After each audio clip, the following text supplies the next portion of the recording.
Hello everyone. Insurance law की class में students आपका एक बार फिर से स्वागत है। इंश्योरेंस लॉ की लास्ट क्लास में हम लाइफ इंश्योरेंस पर चर्चा कर रहे थे, जिसके 2 पार्ट्स हमने कंप्लीट कर लिए थे। लाइफ इंश्योरेंस के board of directors, managing director, इनके बारे में हम पढ़ चुके हैं। आज हम लोग लाइफ इंश्योरेंस के चैप्टर के तहत बात करेंगे लाइफ इंश्योरेंस की कमिटीज के बारे में। कमिटीज ऑफ द कॉर्पोरेशन, यानी कि जो जीवन बीमा निगम है, इसकी कौन कौन सी समितियां, कितनी समितियां हैं और क्या क्या वो कार्य करती है। इसके अलावा हम इसका जो आंतरिक जो प्रबंध व्यवस्था है उसके बारे में भी इसी लेक्चर में चर्चा करने वाले हैं। तो आइए हम लोग बात करते हैं लाइफ इंश्योरेंस की सबसे पहले कमिटीज के बारे में।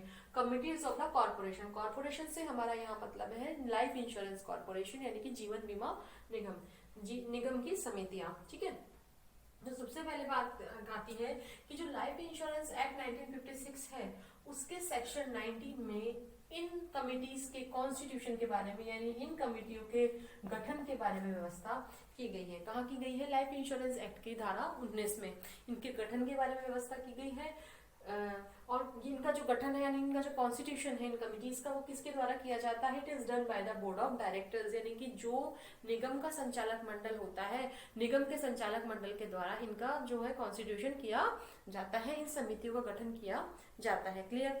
फिर उसके बाद इन समितियों का गठन किया क्यों जाता है, क्यों है इतनी इंपॉर्टेंट समितियां? तो देखिए, निगम की आंतरिक व्यवस्था को चलाने के लिए, हालांकि जरूरी है, सब कुछ होता है कि संचालक मंडल भी होता है, प्रबंध संचालक भी होता है, ऑल ओवर रीजनल डायरेक्टर जो होते हैं, ये सब होते हैं, मैनेजिंग डायरेक्टर वगैरह। लेकिन इसके अलावा भी अपने कई विशिष्ट कार्यों को करने के लिए निगम को समितियों की जरूरत होती है। उन कार्यों के, विशिष्ट कार्यों के संचालन के लिए, उनके नियंत्रण के लिए, निर्देशन के लिए, ठीक है ना। तो इस तरह से उन्हें कई कमिटीज को वर्किंग रखना पड़ता है ताकि वो अपने काम को सुचारू रूप से कर सके। तो मेनली 4 तरीके की जो कमिटीज होती हैं वो यहाँ ये है। निगम की 4 प्रमुख समितियां हैं। उन मेन कमिटीज में फर्स्ट तो है आपकी executive committee, investment committee second. ये दोनों कमेटी अपने आप में बहुत इंपॉर्टेंट है। एग्जीक्यूटिव कमेटी यानी कि कंपनी की जो कार्यकारी समिति होती है। इन्वेस्टमेंट कमेटी जो होती है वो कॉर्पोरेशन की क्या है? विनियोग समिति है। Third is building advisory committee, भवन सलाह संबंधी जो भवन सलाहकारी समिति होती है। और चौथी समिति होती है committee related to consumer matter, जो उपभोक्ता संबंधी मामलों में सलाह देती है। अब यहाँ पर इन कंज्यूमर का मतलब है कौन?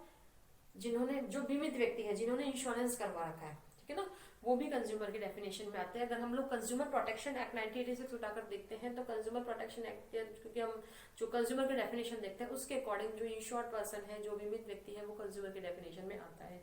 ठीक है, तो यहाँ पर जो भी कंज्यूमर मतलब जो इंश्योर्ड पर्सन है, जो कि लाइफ इंश्योरेंस कंपनी से जुड़े हुए हैं, तो उन्हें हम क्या बोलेंगे? जिन्होंने लाइफ इंश्योरेंस करवा रखा है या उसकी कई स्कीम से जुड़े हुए हैं, तो वो कौन है? कंज्यूमर। तो उनसे रिलेटेड मैटर्स को ये कमेटी यहाँ पर देखती है। इस तरह से ये आपकी बिल्डिंग एडवाइजरी कमेटी हो गई। अब देखिए, हम लोग बात करेंगे सबसे पहले एग्जीक्यूटिव कमेटी के बारे में।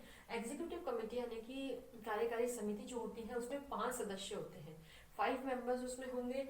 इसके अलावा जो इस कमेटी का, एग्जीक्यूटिव कमेटी का जो चेयरपर्सन होगा, निगम का ही चेयरपर्सन, इसी का भी चेयरपर्सन होगा। यानी कि जो कॉर्पोरेशन का, यानी कि जीवन बीमा निगम का जो अध्यक्ष है, वो ही व्यक्ति इस समिति का भी अध्यक्ष होगा, सेम, और कोई अन्य नहीं होगा। ठीक है, फिर इसके बाद बात आती है इस कमेटी के मेन काम की। तो इस एग्जीक्यूटिव कमेटी का मेन काम है कि जो दिन प्रतिदिन के कार्य हैं निगम के, उनका सामान्य निरीक्षण, निर्देशन और नियंत्रण करना, उनका इंस्पेक्शन करना, उनको कैसे डायरेक्शंस देना है, किस तरह से काम होना चाहिए और किस तरह से वर्किंग, उस पर नियंत्रण करना है दिन प्रतिदिन कार्यों पर। तो ये सभी कार्य जो है वो किसके द्वारा किए जाते हैं? कार्यकारी समिति के द्वारा किए जाते हैं। तो इस तरह से एक बहुत प्रमुख कमेटी है कॉर्पोरेशन की। फिर आगे बात आती है सेकंड की, यानी कि इन्वेस्टमेंट कमेटी। जैसे कि नाम से पता चल रहा है, विनियोग समिति। विनियोग समिति आपको पता है ना, लाइफ इंश्योरेंस में क्या है? विनियोग तत्व भी निहित है। ये मैंने आपको पिछले लेक्चर्स में भी, कई लेक्चर्स में बताया भी था आपको। ये क्या है? विनियोग समिति। इस विनियोग समिति में कितने सदस्य होते हैं? 8 सदस्य होते हैं, 8 मेंबर्स होते हैं। इन 8 सदस्यों में से अब देखिए, इस विनियोग समिति का अध्यक्ष भी कौन होता है? जो व्यक्ति निगम का अध्यक्ष होता है। ठीक है, जो निगम का अध्यक्ष होगा, जो लाइफ इंश्योरेंस कॉर्पोरेशन का जो अध्यक्ष है, जो डायरेक्टर है, वही वो जो चेयरपर्सन है, वही यहाँ पर भी चेयरपर्सन होगा इन्वेस्टमेंट कमेटी का। तो दोनों जगह सेम प्रोविजन है दोनों ही कमिटीज में। फिर इसके बाद में ध्यान रखिए कि इस कमेटी का जो मेन काम है वो क्या है? For given the advice for the funds investment, कोषों के विनियोग के संबंध में ये इन्वेस्टमेंट कमेटी जो है वो कोषों के विनियोग के संबंध में सलाह देती है कि कोषों निगम को अपने कोषों का किस तरह से विनियोग किया जाना चाहिए। इसके अलावा एक इम्पॉर्टेंट बात और भी यहाँ ध्यान रखिएगा कि निगम का जो अध्यक्ष है वो इन कोषों में से अगर कुछ विनियोग करता है तो वो किसकी एडवाइस के बाद विनियोग करेगा, इसके इन्वेस्टमेंट कमेटी के एडवाइस के बाद ही वो विनियोग करेगा, उसके पहले नहीं। दोबारा देख लीजिए, यानी कि निगम का अध्यक्ष जो है अगर निगम के कोषों में से कुछ विनियोग करना चाहता है, इन्वेस्टमेंट करना चाहता है, तो वो after the advice of investment committee की सलाह पर के बाद ही ऐसा करेगा। उसकी सलाह से पहले वो निगम के कोषों में से किसी प्रकार का विनियोग नहीं कर सकता। क्लियर। फिर बाद में बात आती है बिल्डिंग एडवाइजरी कमेटी, जो भवन निर्माण से संबंधित सलाह का काम करती है, और कंज्यूमर रिलेटेड मैटर्स से संबंधित समिति। ठीक है, इनमें से दोनों कमेटियां ज्यादा इंपॉर्टेंट थी। अब हम लोग बात करते हैं निगम की आंतरिक प्रबंध व्यवस्था के बारे में कि निगम जो है अपनी आंतरिक प्रबंध व्यवस्था कैसे संचालित करता है। तो देखिए, निगम का हालांकि संचालक मंडल होता है, बोर्ड ऑफ डायरेक्टर्स, जिसमें वर्तमान में आपके अध्यक्ष सहित 7 सदस्य हैं। बोर्ड ऑफ डायरेक्टर्स के बारे में हम पिछले लेक्चर्स में पढ़कर आ चुके हैं। ठीक है, तो बोर्ड ऑफ डायरेक्टर्स है, काफी सारे जैसे मैंने यहाँ लिखे हैं, लेकिन इसके अलावा भी ये जो कमिटियां है ये भी कंपनी की आंतरिक प्रबंध व्यवस्था में काफी इंपॉर्टेंट रोल प्ले करती है। ठीक है, तो कंपनी का जो इंटरनल मैनेजमेंट है इन सबके साथ में इन कमिटीज को भी इंक्लूड करता है अपने आप में। क्लियर। तो अब देखिए, जैसे कंपनी की आंतरिक प्रबंध व्यवस्था में बोर्ड ऑफ डायरेक्टर्स होते हैं, संचालक मंडल, निगम का अध्यक्ष होता है यानी कि चेयरपर्सन ऑफ कॉर्पोरेशन, देन फिर निगम का प्रबंध संचालक जो होता है, मैनेजिंग डायरेक्टर जो होता है।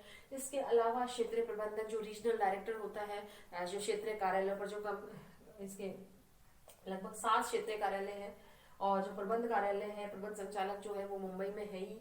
इसके अलावा मंडल प्रबंधक होता है, फिर शाखा प्रबंधक होते हैं जगह जगह ब्रांचेस पे, और इसके बाद में बीमा एजेंट्स होते हैं। ठीक है, अब ये जो मेन रोल है ये किसका है यहाँ पर, बीमा एजेंट्स का।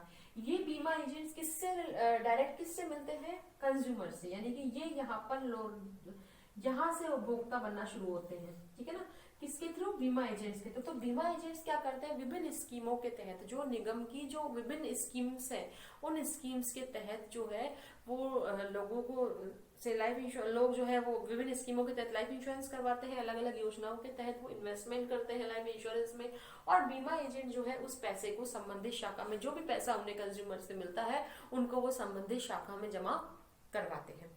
ठीक है, अब देखिए, निगम ने जो है वो अपना खुद का एक कोष बना रखा है, अपना खुद का एक फंड बना रखा है, जिसमें से निगम जो है वो खुद ही निगम को, जिसमें अगर कोई आय होती है, इनकम होती है, तो वो निगम की होती है, और अगर निगम को उसमें से कुछ खर्च करना होता है, कुछ एक्सपेंसेस करने होते हैं, तो भी उस फंड में से ही किए जाते हैं। अब निगम क्या करेगा कि निगम को जो है वो अपने ऑडिटिंग करवाने के लिए, अपने कोषों की जो वो ऑडिटिंग करवाएगा, ऑडिटिंग के लिए वो केंद्र सरकार की पूर्व अनुमति से अंकेक्षक नियुक्त करेगा।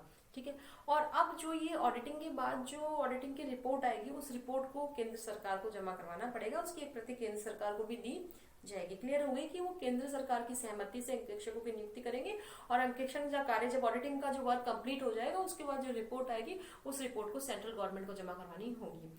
इसके अलावा जो ये कॉर्पोरेशन होगा वो अपना मतलब जो एनुअली रिपोर्ट होगी, वार्षिक रिपोर्ट जो होगी, भाई उसने क्या करा, ऑडिटिंग रिपोर्ट जमा करवाई एक तो, ठीक है ना, एक तो ऑडिटिंग रिपोर्ट जमा करवाएगा, दूसरी इसके अलावा एनुअल रिपोर्ट, जो वार्षिक रिपोर्ट होगी निगम की, वो एनुअल रिपोर्ट भी उसको हर प्रत्येक वर्ष जो है वो उसकी एक प्रति जो है केंद्र सरकार को जमा करवानी होगी, जिसको कि केंद्र सरकार संसद के दोनों सदनों के समक्ष रखेगी।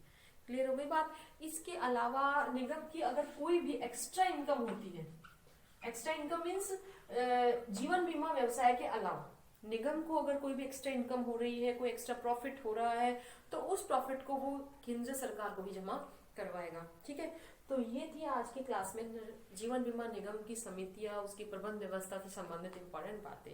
ठीक है, आज के लिए इतना ही, अगली क्लास में मिलते हैं, तब तक thank you all of you.